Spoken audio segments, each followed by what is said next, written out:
Bienvenue à ce nouveau webinaire. On est très heureux de vous accueillir pour ces webinaires France Gestion qui sont placés sous le signe de l'innovation et du numérique. On reviendra vers vous assez prochainement pour vous proposer plein de nouveaux services et France Gestion sera présent à tous les congrès de la profession. Aujourd'hui, nous avons le plaisir et l'honneur de recevoir Régis Samuel pour un webinaire sous le thème « La production comptable collaborative entre l'expert comptable et le client, une équation gagnante ». Régis Samuel, tu es CEO de MyUnisoft, une solution de production comptable, de gestion de flux collaborateur entre l'expert comptable et son client. Avec une particularité, elle est pensée par un expert comptable que tu es pour des experts comptables. C'est quelque chose d'assez, de pas très commun. Régis, tout d'abord, je voudrais juste que tu nous présentes un peu et que tu nous racontes l'histoire de MyUnisoft, qui, rappelons-le, est un des derniers entrants dans la course avec les grands éditeurs. Il me semble que tu existes depuis juin 2018 et si tu peux nous dire un peu plus sur l'état actuel et ta roadmap pour demain. Bonjour Sénat et merci beaucoup pour l'invitation. Donc je suis, comme tu le disais, expert comptable et même fils d'expert comptable. Un peu geek sur les bords. Mon père, quand mon père s'est informatisé en 82, il y a très longtemps, j'avais 14 ans, il n'y avait pas grand chose sur le marché, donc je me suis mis à développer une solution de production comptable, une solution de production de paye également. Et donc depuis ce moment-là jusqu'à récemment, le cabinet de mon père, puis celui que j'ai racheté à mon père et que j'ai bien fait évoluer parce que il est passé de 3 à 100 collaborateurs, a toujours eu sa propre solution de production comptable. Et au bout d'un certain temps, comme suite à des rencontres avec des confrères, on s'est dit pourquoi ne pas proposer un projet avec la profession. Donc c'était vraiment le concept de MyUnisoft. Comme tu l'avais testé en fait au sein de ton cabinet, ça plaisait aux confrères, c'était plus une demande de la profession. En fait, l'élément s'est fait lors d'un contrôle qualité. À la fin du contrôle qualité, l'expert comptable qui est venu nous contrôler nous a dit mais c'est quoi ce machin? On faisait depuis très longtemps déjà nos dossiers de révision complètement dématérialisés. Je parle de ça il y a une bonne dizaine d'années, une grosse dizaine d'années. On était déjà sous forme de gestion de flux. Et donc à ce moment-là, je me suis dit tiens, ça peut intéresser la profession. On est allé à Bruxelles avec une équipe du cabinet pour présenter la solution existante et on a vu qu'il y avait de l'appétit pour cette solution. C'est comme ça qu'est né le projet MyUnisoft et donc on a regardé comment le faire et on a décidé d'embarquer quelques cabinets déjà utilisateurs de notre solution ancienne dans un projet d'entreprise. D'accord.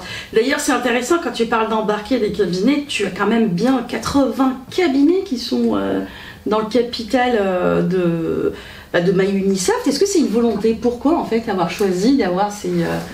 En fait, quand tu regardes la situation actuelle, si on fait un petit peu un SWOT de la situation de la profession, on est dans une situation où actuellement, on peut regarder comme une menace la facture électronique, on peut regarder comme une menace la concurrence, voire certaines situations où les cabinets peuvent se sentir mal à l'aise.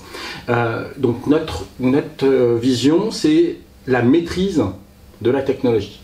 On est encore, nous, cabinet d'expertise comptable, avec des solutions qui sont historiques, qui ne sont pas adaptées à demain, et donc maîtriser cette technologie, maîtriser l'obsolescence de cette technologie qui est de plus en plus importante. C'est pour ça qu'on s'est dit on va embarquer des cabinets, on l'a fait par étapes, 4, puis 8, puis 24, puis 81, et il y a le fonds d'investissement amorcé par l'ordre des experts comptables qui s'appelle Dracaris, qui est également rentré l'année dernière avec ces différents cabinets. D'accord. Et du coup, en fait, en réalité, tu es quand même parti de ton expérience d'expert comptable pour enrichir tout ça. Et tu me disais de créer comme on est dans un monde numérique, on voit que les enjeux de nos clients sont différents. Tu viens de le dire, on n'est plus comme avant. Donc c'est un enjeu collaboratif entre le client et son expert comptable, pardon. Exactement. Donc évidemment, MyUnisoft fait comme les autres solutions historiques, des déclarations de TVA, des liasses fiscales, des plaquettes, des dossiers de révision, on est d'accord. Sauf que, parler de la facture électronique, on voit qu'aujourd'hui, si on n'est pas dans une logique de gestion de flux, où on va collecter des informations en temps réel à tout moment, et pour les restituer à tout moment aux différentes personnes de l'écosystème, dans ce cas-là, on n'y arrivera pas. Et donc c'est vraiment cette logique, c'est collaborer avec le client, lui permettre d'avoir, donc lui donner en restitution les éléments dont il a besoin, et en échange, on lui pousse des actions. Mais du coup, c'est quand même un changement de paradigme par rapport à la relation qu'on a toujours eue entre le client et l'expert comptable. Du coup, j'imagine que peut-être tu as fait des efforts sur l'interface, j'en sais rien. Est-ce que c'est la même interface expert comptable que le client? J'imagine mal. Alors, typiquement, tu vois, c'est quand on a été au tout début du projet, on a fait des ateliers. De toute façon, le gros point, hein, c'est ce qu'on appelle l'UX/UI, l'expérience utilisateur. Et donc, quand on a lancé le projet, on a fait des ateliers avec toutes les personnes de l'écosystème de l'expert comptable. Que ça part du salarié, du client, le client lui-même, le collaborateur, le manager, l'expert comptable, le dirigeant de cabinet. Et chacun a fait sa Dreambox, sa boîte à rêve. Et du coup, on s'est bien sûr rendu compte que aucun n'avait les mêmes attentes et qu'il fallait que la solution soit polymorphe et s'adapte aux besoins de chacun. Donc le chef d'entreprise de la TPE, lui, ce qu'il a besoin, c'est d'avoir tout sur ce machin. Et au quotidien, et que ce soit très simple, le DAF, il va avoir besoin d'autres éléments. Le salarié, encore d'autres. Le collaborateur, il doit être accompagné dans la production. Le manager, il doit pouvoir suivre ses équipes. D'accord. Donc, comme si ça proposait un paramétrage plutôt adapté à chacune des parties. Oui, alors paramétrage, c'est un peu lourd comme mot. La solution s'adapte à la situation de la personne. Du coup, en fait, ce qui m'avait intéressé quand on avait échangé tous les deux, c'est quand on parlait de data, d'indicateurs clés. Et des ratios en fait dont l'entreprise peut bénéficier. Aujourd'hui, tout le monde s'accorde que la data, c'est un élément important, mais dans la profession, on l'exploite pas assez, à mon goût. Je dirais pas qu'on l'exploite pas. Alors qu'il existe une base de données qui peut être mutualisée, anonymisée pour les cabinets. En fait, il existe des données géographiques, il existe des open data.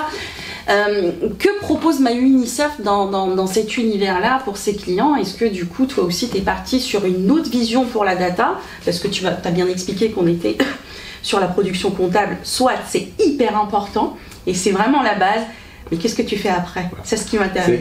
Mais c'est bien le principe. Hein. Mais bien sûr, c'est la base, on est d'accord. Déjà, pour qu'une data ait de la valeur, la plupart du temps, il faut qu'elle soit fraîche. Tout à fait.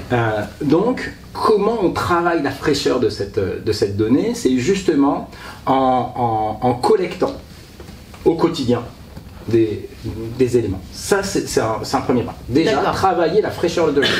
Ensuite, travailler la qualité de la donnée. Collecter régulièrement, on n'attend pas... Tout le temps, tout le temps, au fil de l'eau. Avec des connecteurs, des outils. Avec des connecteurs, avec des pushs vers le client. C'est-à-dire qu'on lui dit, tiens, il y a telle information qu'on vient de recevoir, est-ce que tu peux me la valider?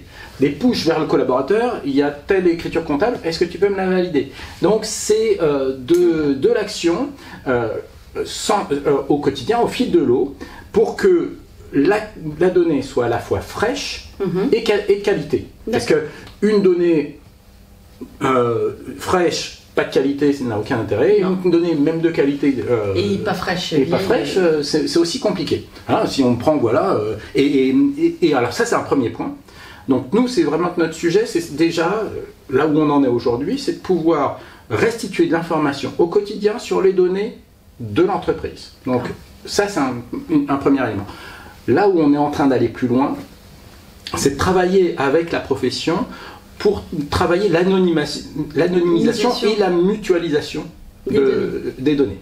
On a la chance déjà, nous, au cabinet, pour chacun des cabinets, de proposer une base de données unique pour le cabinet. Donc lui, le cabinet, il peut déjà travailler la donnée détaillée de tous ses clients. D'accord. Bien sûr, s'il fait signer dans la lettre de mission, les éléments suffisants pour cela. Et RGPD compliant. Voilà, tout ça, exactement. Et là où on va aller plus loin, c'est de savoir ce que cabinets sont prêts à partager comme data anonymisée pour partager ce lac de données, le mixer avec de l'open data, et là aller beaucoup plus loin. Le restaurateur, comme ça, va pouvoir savoir tout de suite, à la fin de sa journée, quels sont ses chiffres clés, son chiffre d'affaires de la journée, sa masse salariale, son taux d'absentéisme de la journée, et les comparer avec l'intégralité de ses concurrents d'une manière anonymisée. D'accord, oui. C'est un exemple. Hein. Et de la même manière, on peut se projeter, faire de plus en plus de prédictifs sur les situations de chacun des clients des cabinets. D'accord. Et du coup, ça, tu le penses de manière sectorielle Oui, alors en fait, c'est plus compliqué que ça. C'est-à-dire que tu vas avoir... le secteur est un des éléments, mais tu peux faire jouer la taille de l'entreprise, tu peux faire jouer l'âge du capitaine, l'âge du chef d'entreprise. Tu as certains éléments que tu peux faire jouer en fonction de ce que tu cherches à faire et les conseils que tu cherches à pousser. À pousser pour ton client. Et ce qui est très intéressant, parce qu'en fait, on n'a pas tous les mêmes clients. Un client ne se ressemble pas, hein. Même si tu me parles de restaurateur, un restaurateur qui a 50 ans n'a pas les mêmes enjeux qu'un restaurateur de 30 ans. Et c'est hyper intéressant de voir du coup cette adaptabilité que peut proposer la solution. Du coup, ça m'emmène à l'autre question, celle des API. T'es parmi quand même, t'as un univers assez riche, une centaine, tu m'as dit, d'éditeurs peuvent se connecter. C'est quand même assez intéressant et assez énorme. Je pense que t'es parmi les plus ouverts. Donc tu me disais, ça peut aller de la caisse, la solution de restitution, gestion commerciale, banque en ligne, solution paye, CRM. Est-ce que tu peux nous dire plus en fait sur cette richesse de données et d'API en fait, parce que ce qui est intéressant aussi, c'est que tu as des API entrantes et sortantes. Et ça, c'est très important de le souligner parce qu'une API, si elle permet de faire entrer l'information et pas la faire sortir, c'est un petit peu dommage. Et pour ça, déjà félicitations parce que c'est top que ça existe. Et dis-moi un petit peu sur cet univers-là et est-ce que, je te titille un peu, mais est-ce qu'une centaine, c'est pas beaucoup? Est-ce que, comment le client s'y retrouve? Comment tu as organisé tout ça? Parce que c'est hyper intéressant Alors déjà, non, 100, c'est vraiment pas assez. Ah ouais? Ah oui, en termes d'usage, en termes d'usage, il y a tellement d'usages. Tu vas dans toutes les entreprises en France déjà, elles ont leurs propres besoins. Tout à fait. Leur propre environnement et on doit pouvoir s'adapter à ces environnements-là. Donc c'est ce que je te disais, hein, Manysoft c'est un système de collecte, restitution. Collecte, traitement, restitution. Une des baselines de Manysoft, c'est ensemble on va plus loin. Nous, il n'est pas question qu'on sache tout faire. Bien sûr. C'est impossible. C'est juste impossible. Donc, le chef d'entreprise, s'il a son ERP ou sa caisse qui permet déjà d'avoir un certain nombre d'éléments, s'il veut, après en restitution, avoir des informations, il faut surtout oublier la logique de l'import-export. Parce que l'import-export pousse des actions manuelles et donc ces actions-là vont être une fois par mois, voire une fois par... sans oublier le risque d'erreur quand c'est un humain. Donc c'est pour ça que l'API est la meilleure des solutions. Et ensuite, nous, qu'est-ce qu'on fait? On va voir les éditeurs. Alors maintenant, c'est plutôt les éditeurs qui viennent nous voir. Ça, c'est quand on est dans la position confortable. C'est la grande chance. Au début, c'était pas trop le cas. Et on travaille avec eux, on les accompagne au niveau de nos API. Donc nous, on a une documentation d'API qui est déjà disponible, qui est publique, et ils travaillent les usages, et que ce soit en collecte qu'en restitution. Parce que chacun est a des besoins différents. Tout à fait. Et c'est vrai que du coup, moi je me rappelle, même si c'est pas l'objet, mais je t'avais contacté et tu faisais partie des rares à qui on pouvait pousser de l'information, parce que j'étais intéressée pour, comme tu disais, c'est les autres qui viennent vers toi et j'en faisais partie pour venir vers toi pour te pousser des informations. Écoute, c'est hyper intéressant, ça me ramène à l'un des derniers points, c'est l'aspect justement, tu n'arrêtes pas de parler de restitution. Donc on a parlé de justement la gestion des flux, comment tu les récupères, les API, mais au niveau de la restitution qui est collaborative, tu m'as parlé aussi du fait qu'elle soit visuelle, puisque c'est clair, on est quand même dans une ère où aujourd'hui on ne peut plus en fait envoyer la liasse fiscale qui nous parle à nous, mais qui est quand même très moche, elle n'est pas visuelle, mais surtout les données qui sont à l'intérieur. Je me rappelle une fois, je l'avais envoyé à un client juste à la fin, quand on finit, on lui envoie pour ses données, et il me renvoie « Merci Sana, mais je n'ai rien compris à ce charabia ». Je dis « Non, juste conserve-la, nous on a déjà fait le point, je t'ai déjà expliqué les données, ça n'a rien à... » Et vraiment, pour lui, c'était... une calamité. Donc tu as trouvé aussi des solutions de qualité en termes de restitution. Tu me disais justement que et tu l'as redit en fait, que cette solution s'adapte à chaque intervenant. D'accord, et donc avec des informations qui peuvent éviter d'être noyées dans la masse, et c'est pour ça qu'en fait chaque intervenant a sa propre donnée. Je voudrais juste comprendre un petit peu sur cette restitution, comment tu l'as pensée, comment tu as essayé justement d'avoir cette approche client en étant expert comptable. Justement, tu as eu cette approche et ce contact avec le client, et c'est ça qui est intéressant de nous expliquer ce point-là. Alors, déjà, nous, nativement, on propose des éléments de restitution sur le smartphone, sur le web pour les clients. Et donc, comme je te le disais, on a fait des ateliers... Multi-device Exactement. On a fait des ateliers avec les chefs d'entreprise pour savoir ce dont ils avaient besoin au quotidien. Donc ça, c'est un premier point. Et bien sûr, alors, tu vois... Est-ce qu'il y avait une distorsion entre ce que eux, ils avaient besoin et ce que toi et tes équipes pensaient au départ? Bien sûr. Ouais. Évidemment, enfin, et encore plus de distorsion entre ce que l'expert comptable pensait que son client avait besoin et ce que le client avait demandé réellement. Donc ça c'est un premier point. Et donc on a travaillé cette partie-là, on le fait évoluer. Ensuite, évidemment, c'est ce que je te disais, c'est que nous on ne va pas pouvoir répondre à tous les besoins nativement. Donc on ne va pas pouvoir s'adapter à tous les métiers. Et c'est pour ça que les API sont faites et que l'expert comptable lui-même, en fonction d'une typologie de client qu'il maîtrise très bien, peut taper sur nos API et créer lui-même sur du Power BI ou d'autres solutions de restitution des éléments. Tu as quand même des solutions de BI aussi intégrées. Alors, nous, on est nativement connectés, donc évidemment avec du Power BI, on peut le faire, et ensuite on est connecté avec toutes les solutions de restitution qui le souhaitent. Donc, mais c'est vraiment le principe. Nous, on n'a pas l'ambition de travailler tous les usages en restitution, c'est pas possible. Par contre, permettre à chacun d'avoir sa solution de restitution, soit que le cabinet utilise déjà, soit évidemment les solutions sur le marché, que ce soit du Microsoft ou autre, on peut alimenter ces éléments. D'accord, ça me fait penser à une réflexion qu'on porte aussi chez France Gestion, de se dire, voilà, c'est peut-être un Apple Store où le client va voir et faire un peu piquer les solutions dont il a besoin, que le client soit l'expert comptable pour toi, plus son propre client à qui tu vas proposer. Et du coup, est-ce que tu as des datas sur la connexion par les clients?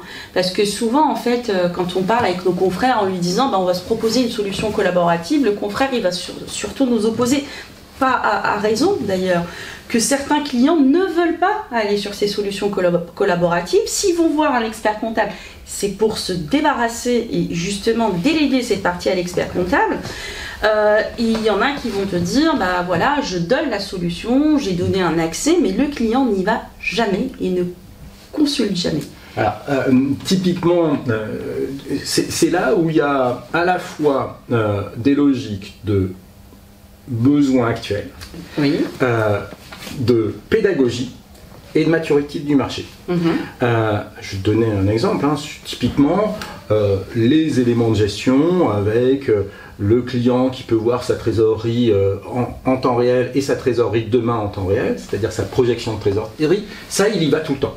Il a quand même la projection directement sur... Exactement. Là, il voit s'il va passer ses prochaines échéances directement, tous les jours, il peut le voir. Donc ça ces notions-là, il les a en direct et ça, il les consulte très très fréquemment. Tous les clients qui l'ont le consultent. Par contre, tu vois, on a sorti une offre qui est extraordinaire pour moi, qui est de la data visualisation sociale. Donc où le chef d'entreprise peut visualiser son taux d'absentéisme, combien lui coûtent ses salariés, quelles sont les parités hommes-femmes, enfin tous les mois, donc c'est de la donnée fraîche. Et bien là, il y a un taux de consultation qui est très faible. Parce que il y a à la fois un manque de pédagogie de la part de l'expert comptable, parce qu'il faut que l'expert comptable accompagne au début le client là-dessus. Il faut qu'il ait la volonté de le faire et je pense aussi une maturité du marché. Donc c'est assez intéressant de voir ce type d'analyse. Ouais, parce que c'est assez marrant. J'aurais pas dit ça. Moi, j'aurais dit que justement sur la partie collaborateur, il doit être assez regardant parce que tout le monde se plaint de la pénurie de collaborateurs, pas que les experts comptables. Et c'est marrant de voir que ces données-là ne sont pas consultées. Pour l'instant, mais sont peu. Mais je pense qu'il y a un problème de pédagogie, c'est-à-dire que je pense que les experts comptables n'ont pas assez poussé vers leurs clients cette solution. Ouais. D'accord.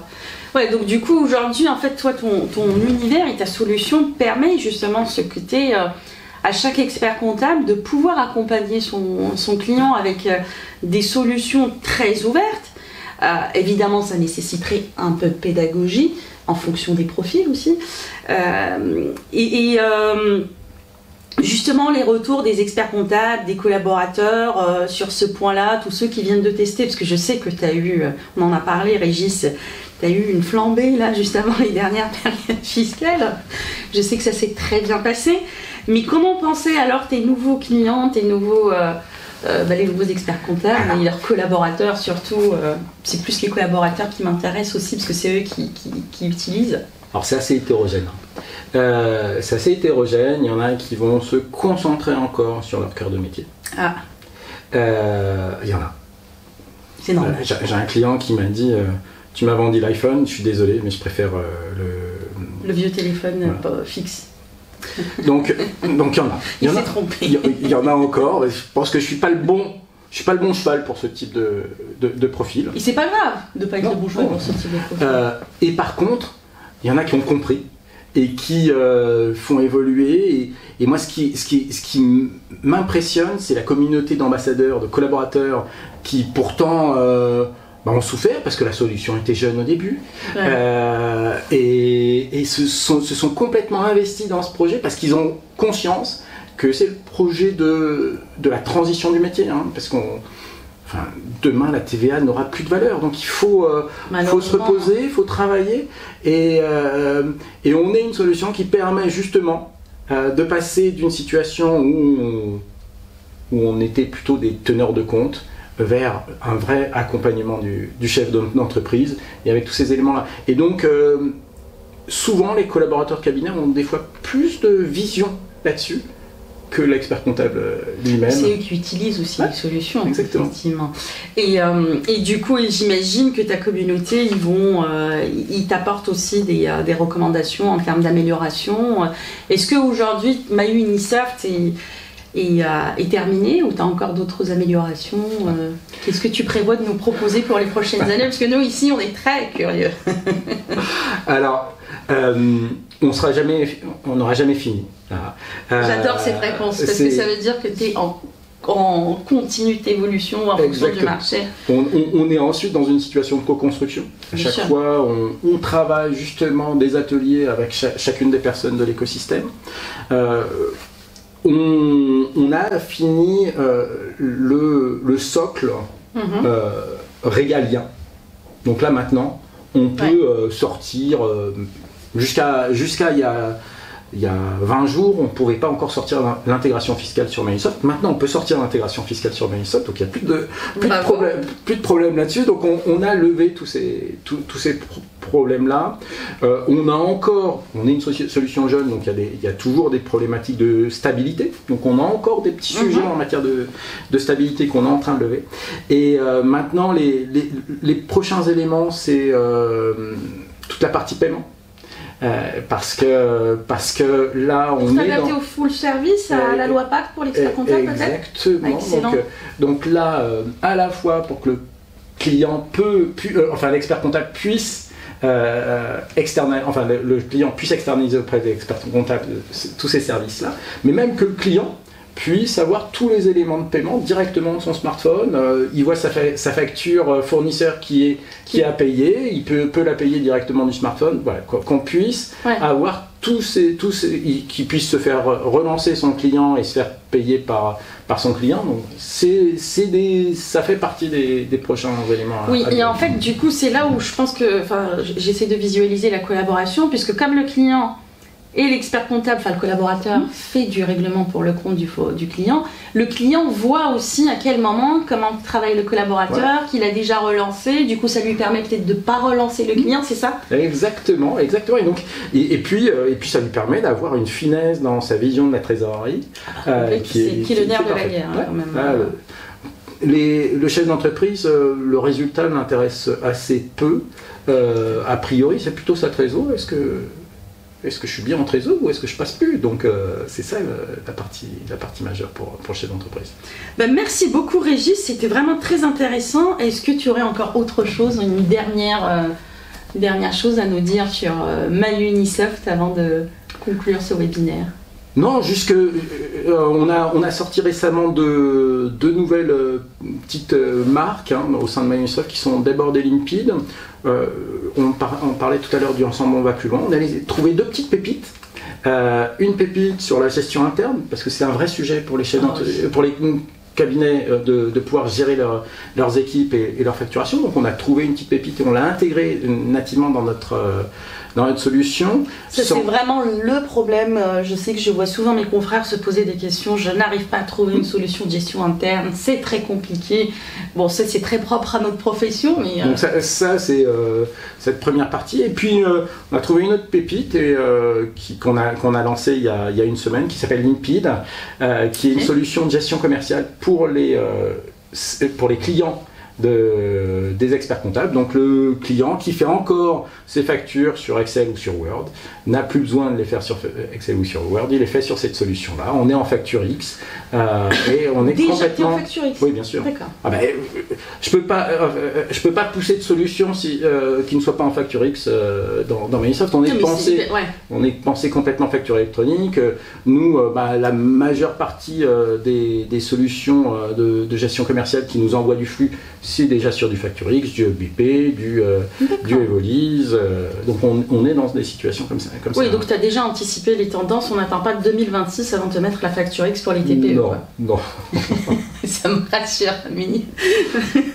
Et du coup, ce que tu disais là, c'était intéressant en parlant justement de la gestion relation client. Est-ce que tu as aussi un CRM, il me semble, non? Alors, CRM, c'est pour l'expert comptable ou le client? On a des usages de gestion de la relation client à la fois dans MyUnisoft, à la fois dans Debord pour la gestion interne du cabinet et dans Limpide pour la gestion commerciale du client.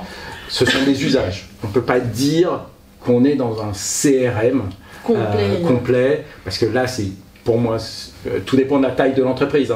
C'est une solution. Après, on parle de clients d'experts comptables, il faut quand même le rappeler à nos internautes, ce sont des TPE, et puis voire même des très petites entreprises de moins de 10 salariés. Donc effectivement, quand on entend parler de CRM, de gros CRM, je ne vais pas dire les noms, ça n'a aucun intérêt pour nos clients.